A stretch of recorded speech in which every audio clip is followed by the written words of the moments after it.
दोस्तों आज के वीडियो में हम एच.टी. कोलरिज की एक long narrative poem the rhyme of the ancient mariner के बारे में स्टडी करेंगे। मैं आपको लाइन बाय लाइन एक्सप्लेन करने की पूरी कोशिश करूंगा।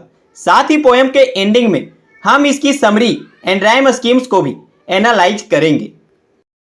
पोयम स्टार्ट करने के पहले कोलरिज ने एक आर्ग्यूमेंट को भी राइट डाउन किया है। देखिए वो क्या कहना चाहते हैं। How a ship having passed the line was driven by storms to the cold country towards the south pole। आखिर किस तरह से एक जहाज जिस दिशा में जा रही थी वहां से यह तूफान के कारण साउथ पोल दक्षिणी ध्रुव के एक ठंडे क्षेत्र में पास कर गई। And how from thence she made her course to the tropical latitude of the great Pacific Ocean. इसके बाद यह प्रशांत महासागर के उष्णकटिबंधीय क्षेत्र की ओर चली जाती है। And of the strange things that befell. इसके बाद कई सारी अनोखी चीजें भी होती हैं, अनोखी घटनाएं होती हैं। And in what manner the ancient mariner came back to his own country. और इसके बाद कई सारी घटनाएं भी हुई जिससे यह बुजुर्ग नाविक अपने देश में किस तरह से आया, यह सब हमें इस पोयम के थ्रू पता चलेगा। It is an ancient mariner and he stopped one of three.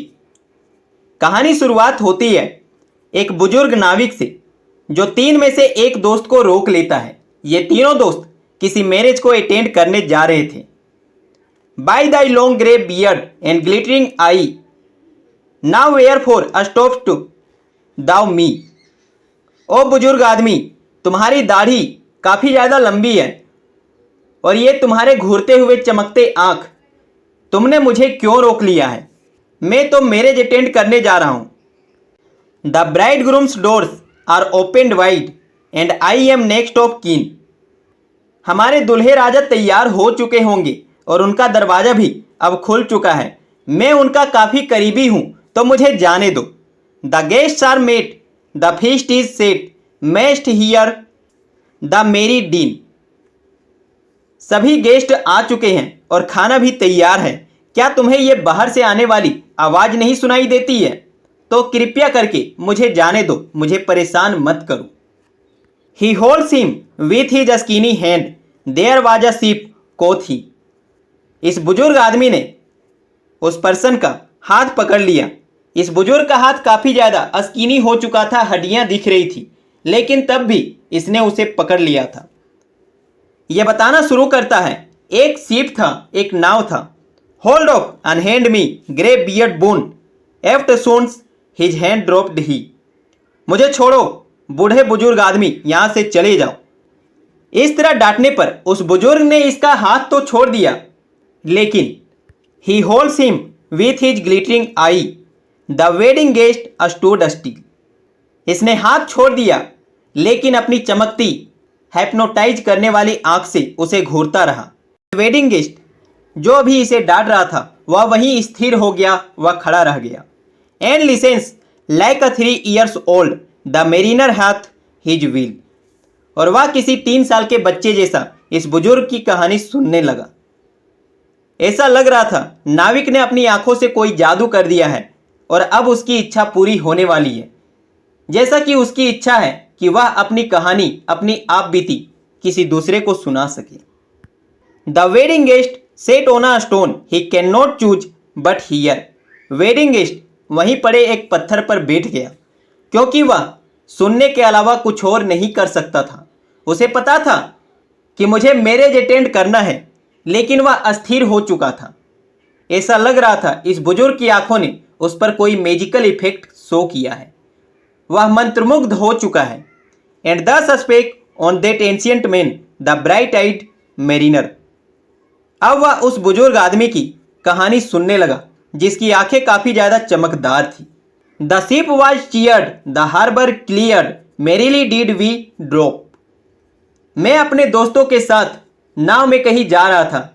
हमने बंदरगाह को खाली किया। हम लोग सभी हंसी खुशी बंदरगाह को छोड़कर अपने शिप में आगे बढ़ रहे थे। बिलो द कर्क below the hill below the light house top. हमारा नाव थोड़े ही देर में चर्च को पीछे छोड़ गया या पहाड़ियों से भी आगे बढ़ गया। कुछ टाइम बीता ही था कि अब लाइट हाउस का जो सबसे टॉप वाला हिस्सा था, जो ऊपरी हिस्सा था, अब वह भी नहीं दिख रहा था। हम लोग काफी आगे बढ़ चुके थे।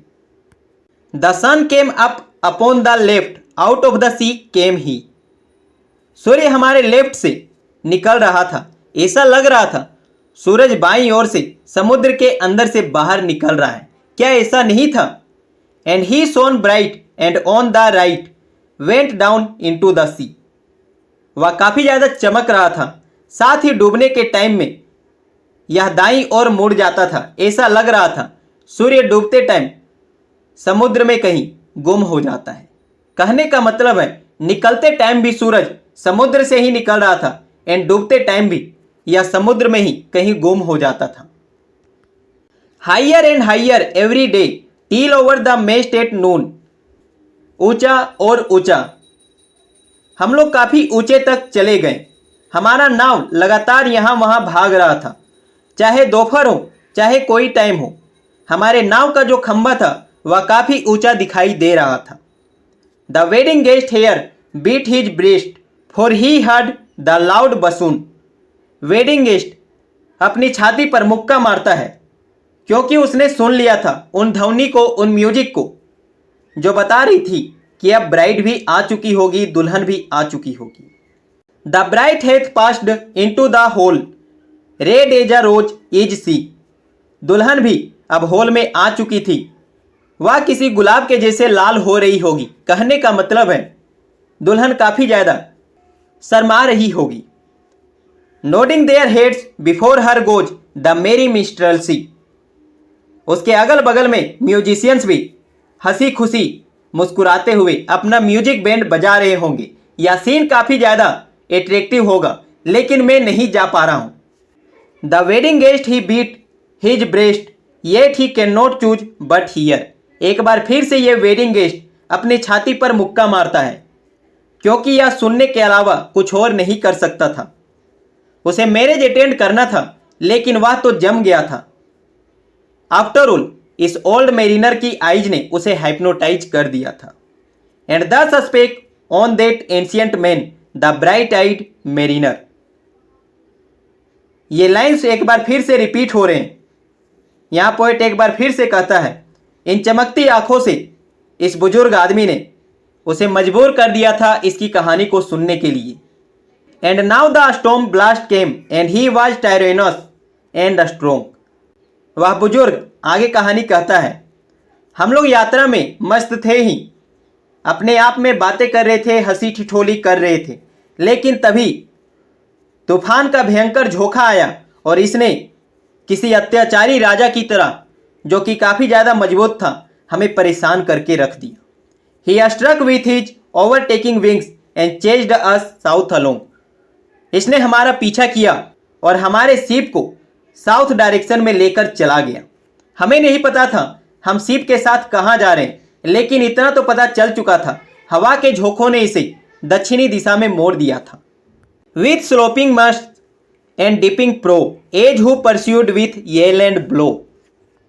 या हवा के सामने हमारे जो शिप के बड़े बड़े खंभे थे वह भी अब झुके हुए लग रहे थे। ऐसा लग रहा था हमारा नाव हमारे कंट्रोल में नहीं है। यह चिल्ला रहा था और पानी के साथ बहे जा रहा था। Still treads the shadow of his foe and forward bends his head. एक दुश्मन की परछाई के रूप में ये तूफान हमारे पीछे अभी भी पड़ा था। यह अपना सिर ऐसा लग रहा था हमारे बोट के ऊपर झुकाए हुए खड़ा है। यह हमें छोड़ने वाला नहीं था। The ship drove fast, loud roared the blast and southward as we fled. हमारा नाव लगातार तेजी से बहता रहा। इसकी आवाज़ भी काफ़ी तेज थी और तभी हमें पता चला हम लोग तो बहकर दक्षिणी दिशा में आ गए हैं। And now there came both mist and snow and it grew wondrous cold. और तब हमें ध्यान आया कि हमारे चारों तरफ तो काफ़ी ज़्यादा कोहरा है, बर्फबारी हुई है, हमें यहाँ काफ़ी ज़्यादा ठंड लगने लगा। And ice mast high came floating by as green as emerald. और हमारे जहाज के खंभे के चारों ओर हमें बर्फ के बड़े बड़े टुकड़े दिखाई दिए। यहाँ बर्फ के ढेर दिखाई दिए। यह देखने में लेकिन हरा था, जैसे कि कोई पन्ना पत्थर हो। And through the drifts the snowy clifts did send a dismal sheen. हमारे चारों ओर इस तूफान ने बर्फ के ढेर जमा करके रख दिए थे। यहाँ बर्फ की ऊंची ऊंची चट्टानें जमा हुई थी। यह काफी चमक रहा था लेकिन हमें उदास कर रहा था क्योंकि हमें नहीं पता था हम कहाँ हैं। Nor shapes of man nor beasts we ken the ice was all between. ना हमें यहाँ मनुष्य ना किसी जानवर के कोई अंश मिले, उनका कोई फुटप्रिंट नहीं देखने को मिला। यहाँ चारों ओर सिर्फ बर्फ ही बर्फ था। The ice was here the ice was there the ice was all around. यहाँ भी बर्फ थी, वहाँ भी बर्फ थी, हमारे चारों ओर बर्फ ही बर्फ था। यहाँ मेरिनर कहना चाहता है जहाँ तक वह देख सकता था उसके चारों ओर उसे सिर्फ बर्फ ही बर्फ दिखाई दे रहा था। It cracked and growled and roared and howled like noises in a swound. हमें यहाँ अलग अलग तरह की आवाजें सुनाई दी जैसा कि किसी बेहोश आदमी को उसकी बेहोशी में सुनाई देती है। यहाँ लग रहा था बर्फ चटक रहे हैं तो कभी ये गुर्रा रहे हैं तो कभी शेर की तरह दहाड़ रहे हैं तो कभी भेड़िए के जैसा रो रहे हैं या अपनी आवाज़ चेंज कर रहे हैं। यह सब कुछ काफ़ी ज़्यादा भयानक था, यह हमें डरा रहा था। At length did cross an albatross through the fog it came. लेकिन तभी हमारे सामने एक अल्बेट्रॉस पक्षी आया, या धुंध कोहरे को चीरकर इसके बीच से बाहर आ रहा था। As if it had been a Christian soul we hailed it in God's name. ऐसा लग रहा था भगवान ने अपने दूत को हमारे लिए भेजा है। हमने भगवान का नाम लिया और इसे प्रणाम किया। यह हमारे लिए इस बर्फ से भरी अंधेरे में किसी उजाले से कम नहीं था। इसने आशा की एक नई किरण लाई। It ate the food it never had eat and round it flew. इसने वह सब कुछ खाना खाया जो इसने पहले कभी नहीं खाया होगा। हमारे पास जो कुछ भी बचे थे हमने इसे खिलाया और यह बार बार गोल गोल घूम रहा था, उड़ रहा था। The ice did split with a thunder fit the helmsman steered us through. और तभी चमत्कार हुआ, मैजिक हुआ। ये जो बर्फ के टीले थे, बर्फ का ढेर था, ऐसा लगा जैसे इन बर्फ के टीलों, बर्फ के ढेर पर बिजली की बरसात हुई, बिजली का इफेक्ट हुआ और ये टूटना शुरू कर गए। अब हमारे बोट के ड्राइवर ने स्टीयर संभाला और बोट को मोड़ना शुरू किया। And a good south wind sprung up behind the albatross did follow. और हमें महसूस हुआ दक्षिण दिशा से आने वाली हवाओं ने हमारे बोट को काफ़ी ज़्यादा हेल्प किया ताकि यह आगे बढ़ सके। साथ ही अल्बेट्रॉस पक्षी भी हमारे साथ था। And every day for food or play came to the mariner's hollo. यह अल्बेट्रॉस पक्षी कभी खाना तो कभी खेलने के लिए हमारे साथ आता था। जब भी हम में से कोई एक आवाज़ देता तो यह अल्बेट्रॉस पक्षी हमारे पास उड़कर आ जाता। इन मिस्ट और क्लाउड ऑन मस्ट और श्राउड इट पर्स्ट फॉर वस्पर्स 9। चाहे बादल हो चाहे अंधेरा हो, जहाज का खंभा और इसकी बड़ी रस्सियों को पीछे छोड़ते हुए अल्बेट्रॉस पक्षी लगातार इवनिंग प्रेयर में आते रहता था। यह 9 बार आया। While all the night through fog smoke white glimmered the white moonshine. हमें चारों तरफ रात में धुंध कोहरा दिखता था, लेकिन तभी हमें यहाँ चांद भी सफ़ेद कलर से चमकते हुए दिखता था जो हमें रास्ता दिखाने का काम करता। God save thee ancient mariner from the fiends that plague thee thus. इतना कहने के बाद वह बुजुर्ग आदमी कांपने लगा। देन यह वेडिंग गेस्ट उसे कहता है, भगवान तुम्हारी रक्षा करे, तुम्हें क्या हुआ? क्या तुम्हें भूत पिशाच ने पकड़ लिया है? तुम बताओ तुम्हें क्या हुआ? Why lookest thou so with my crossbow I सोड द अल्बेट्रॉस। इसके बाद इसने बताया, इस बुजुर्ग ने बताया, अल्बेट्रॉस पक्षी ने हमारी मदद की थी लेकिन मैंने उसे अपने तीर धनुष से मार दिया। आखिर इस ओल्ड मैन ने अल्बेट्रॉस पक्षी को क्यों मारा, यह जानेंगे हम इस वीडियो के नेक्स्ट पार्ट में। समरी। दोस्तों, पोएम की फुल प्लॉट समरी की बात करें तो इस पार्ट 1 में हमें स्टार्टिंग में एक ओल्ड मैन को शो किया जाता है जो एक मेरिनर है, नाविक है। वह एक वेडिंग गेस्ट को पकड़ लेता है। वह इसे कहानी कहना शुरू करता है। फर्स्टली तो यह पर्सन इस कहानी सुनने को मना कर देता है, बट इस ओल्ड मैन की आईज से हाइप्नोटाइज होने के बाद वह किसी 3 साल के बच्चे जैसा कहानी सुनना शुरू कर देता है। बीच बीच में वह अपनी छाती पर मुक्के भी मारता है, क्योंकि उसे पता था वेडिंग हॉल में दुल्हन पहुंच गई होगी, बट वह उसे देख नहीं सकता क्योंकि वह कहानी सुनने के लिए मजबूर हो चुका है। वह यहां से जाना तो चाहता है बट जा नहीं सकता।